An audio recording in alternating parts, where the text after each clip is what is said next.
Fallout 76 in 2025 is a completely different game. And it's also expected to get its biggest update ever. Yeah, that's right. Keyword there. Ever this year. In this video, we're going to be discussing all about Fallout 76. Consider leaving a like to help push this out to more people so others can see how great this game is shaping up to be nowadays. Let's try to get this to surpass 1,000 likes. That'd be freaking awesome. As always though, that's totally up to you if you want to take the time to support this kind of content. So anyways, where do I even start with this? Most of you already know the game started without human NPCs around. It was an empty wasteland. I still had fun though, but it got even better once they added those human NPCs. It just changed the game drastically.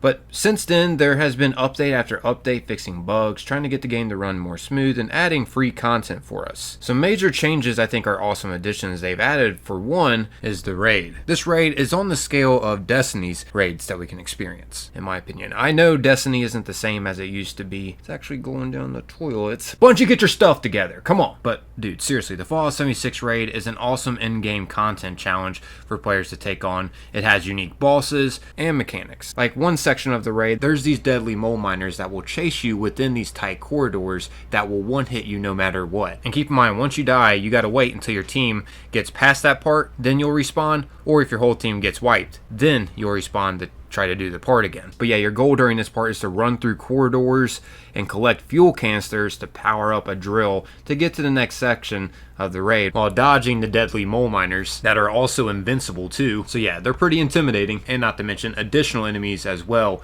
will be spawning too. These won't be invincible though, and they won't one-hit you. Either way, there's a lot going on at this one little section. It's seriously awesome. There are many interesting and well thought out sections going through the raid, and I'm sure there will be more different raids to come in the future. To do the only raid currently in Fallout 76, you just head over to this location right here on the map. It's called the Gleaming Depths. Definitely recommend trying to do this with a team though, especially if it's going to be your first time diving into this. It is possible by yourself, it's just extremely difficult to do by yourself. Anyways, besides the raid, some other new things are, well, now you can turn into a ghoul by doing this quest they added if you want, and you do have the choice to turn back once, I will say, for free, that is. They also added different kinds of pets that we can own and have at our base now. They've also added a whole new section of the map with plenty of new locations, new places to build a camp, new events to take on in this new section, including a new boss fight too, and a new storyline to go through as well in this new expanded area. Speaking of new spots to build camps at, they also have in the works a whole overhaul with camp building, giving players more freedom with building. Like for a few examples, you'll be able to merge things with anything now without having to worry about using glitches to be able to do so. Also, you'll be able to place objects anywhere. Like if you want them in the sky, you can do that. You don't have to worry about using, once again, glitches to be able to build like that.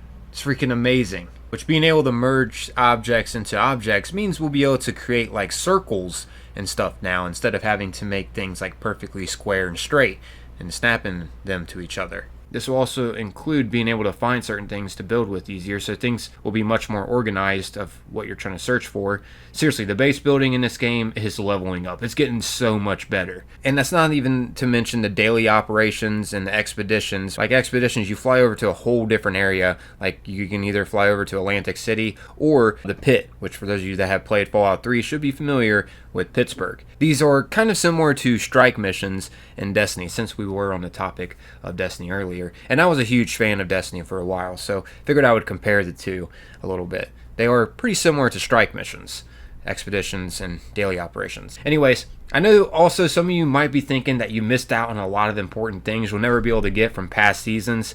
I know the fear of missing out can be real, but I'm here to tell you that's not true. Most of the really important items that were from the previous seasons, or the allies you could unlock from the previous seasons that you can have at your camp, you can still get them by purchasing them with gold bullion, which is an in-game currency you unlock by just playing the game and turning in treasury notes from doing events and whatnot. Yeah, Bethesda added more important things in loot pools where you can be able to purchase them still with gold bullion, such as the vendor you can find over at the Settlers settlement or the vendor that you can find over at the Raiders settlement. That's pretty awesome to know. Also, Bethesda even sells items in the Atomic Shop from previous seasons too.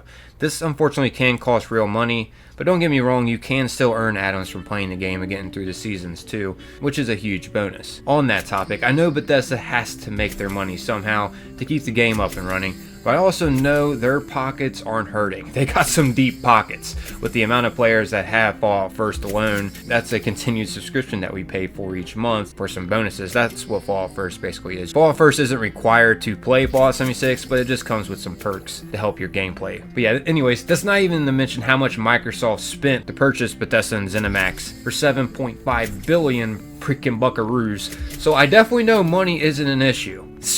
We're talking billions here, guys. Billions. Personally, only downfall I think they should work on are the prices in the Atomic Shop. Or if they don't want to change that up, maybe make more ways to earn atoms by playing the game instead of using real money to purchase atoms and certain bundles and whatnot. Really, that's my only pet peeve, the greed, but that comes with a lot of games nowadays. Overall though, this game is getting so much better with time, and the developers have worked hard on making it more friendly for players just starting the game too. With quest lines, you can start coming straight out of the vault in the beginning, donation boxes around where players drop things in them to help players. Players can just take from these donation boxes. You can also start at level 20 now, straight out of the vault too, to start one of the big important quests that requires that specific level and higher. Now once you step out of the vault at level 20, the important quest that involves the Overseer will automatically pop up of where to start it and where to go. And seriously, this is one of the most helpful gaming communities out there. This community is literally known as that. You can just ask around. Sure, you might find a bad seed every now and then that might try disturbing you.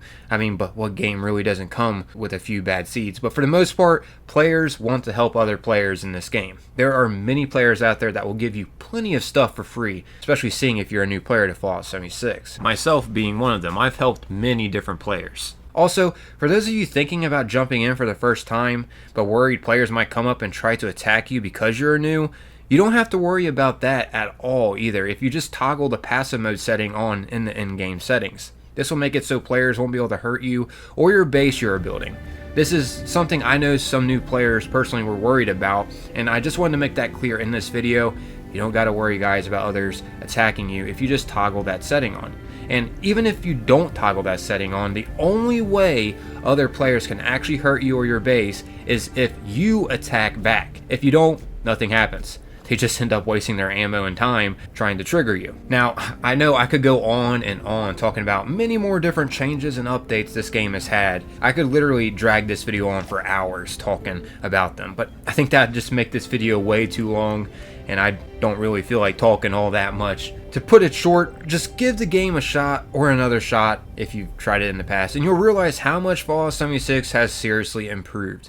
Not only that, but at the end of this year, around when the season 2 of the Fallout TV show is coming out, Fallout 76 is expected to get its biggest update ever. Keyword once again, ever. Literally, the Fallout 76 creative director John Rush from Bethesda said that. Just check out this interview that Paris had with the developers, specifically the creative director John Rush and the production director Bill Lacoste for Fallout 76. And by the way, if you want to further investigate this interview, I'll have a link down below in the description to Paris's interview. Big thanks to him for getting this knowledge out to the public, for having this interview. If he didn't have this interview, this knowledge probably would have never have came to the public, so gotta give credit where credit is due. But yeah, check this out. Here's what the developers said. You already said it yourself, but it's one of the best gaming communities out there. It's like when I've gone in and played and had no idea what I was doing, so many people were willing to come, hey, come with me, let me help you, let me show you this, let me give you that. So just keep doing what you're doing. And it's only going to get better. Oh, I can't wait. It's only going to get better between you and I. Yeah. So, Let me see this. right, take off your headphones. Yeah. Between you and I, end of this year, we have probably the biggest update to Fallout 76 ever, which I'm not going to talk about. Okay. However, I'm going to roll it back a few months and let's talk about the fall.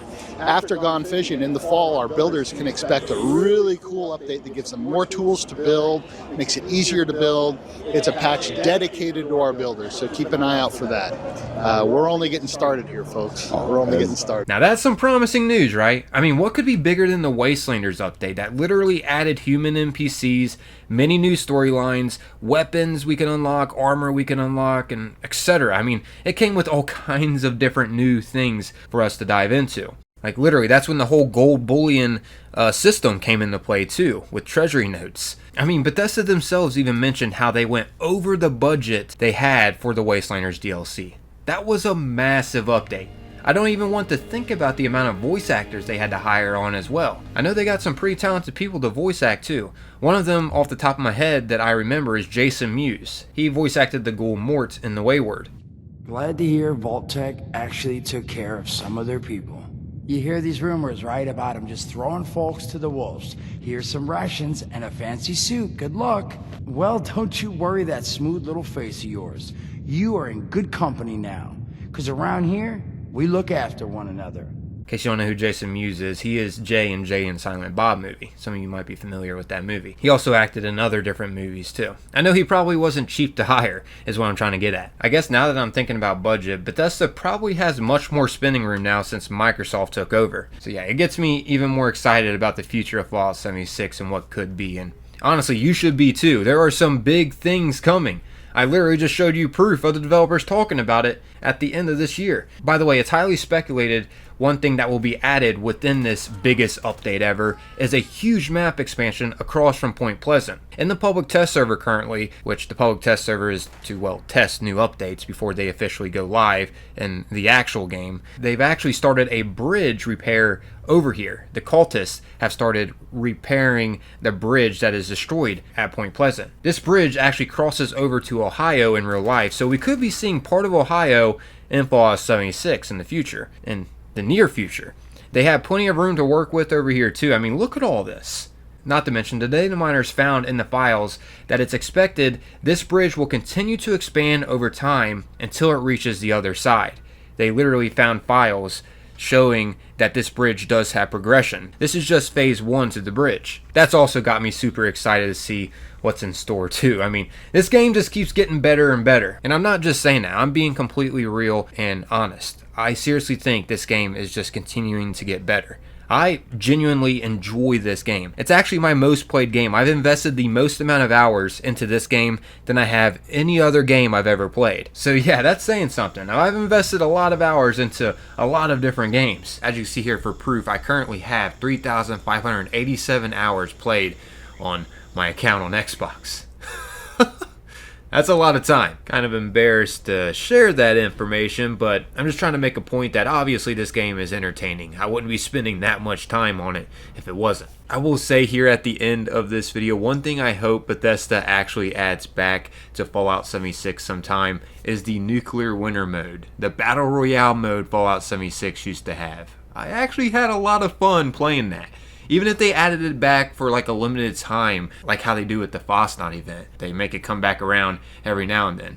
That would seriously be so much fun to dive back into Nuclear Winter. I had some good times playing the Battle Royale mode that Fallout 76 had, believe it or not. But yeah, I guess that's wrapping up this video. Hopefully you all found this enjoyable. Consider sharing this video with some people you would like to get into Fallout 76. That support would be greatly appreciated. That's what I made this video for, to hopefully chain react more players get interested in the game. And also, as a reminder here at the end, consider leaving a like as well and subscribe if you haven't. I'm out of here though, everyone. As always, most importantly, appreciate y'all taking the time, watching and listening. Until next time, peace.